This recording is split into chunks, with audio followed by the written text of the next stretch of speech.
During another session, I encountered Suddi while he was teaching. Today we delve deeper into our studies.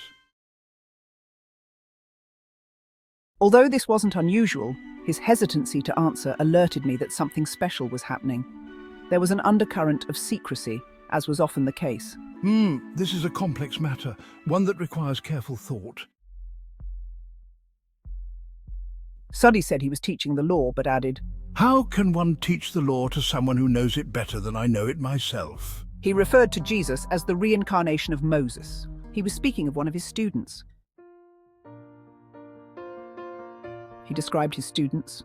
One is more of the fire temperament, and the other one just sits there and looks at you, making you feel incredibly stupid because he puts a point across, as if you've been shown this for the first time. It was clear that Suddi held his students in high regard, each unique in their own way. I wondered what a child could teach a teacher. A child can teach many adults many things. How to love, how to be open, how to love others, without considering perhaps what they will attain from the other person. He watches everything as if to learn from everything. He said that when a plant is growing, it knows when to put out new branches, blossom and seed without any apparent guidance. So, in the heart of things, man can know things out of thin air, the way plants do. Man, being more advanced, could know more advanced things and use these things for guiding his life and actions.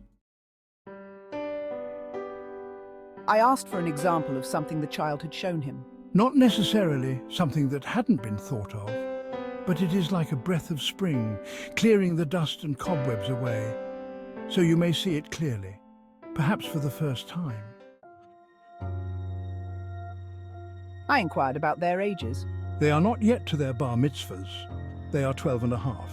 Since I thought the bar mitzvah was celebrated at 12, he corrected me, saying it was at 13.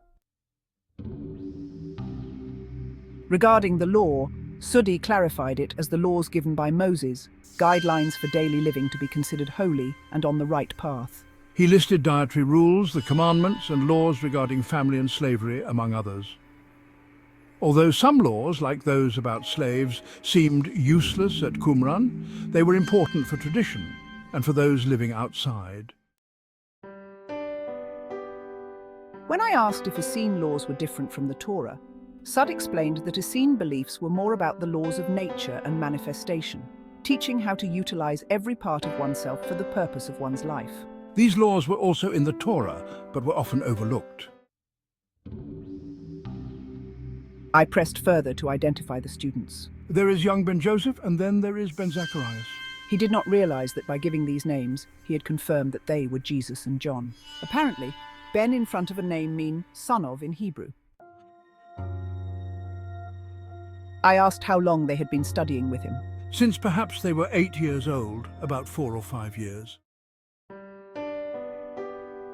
He revealed that Jesus, referred to as Benjoseph, had sojourned in Egypt and learned from a cousin also named Joseph.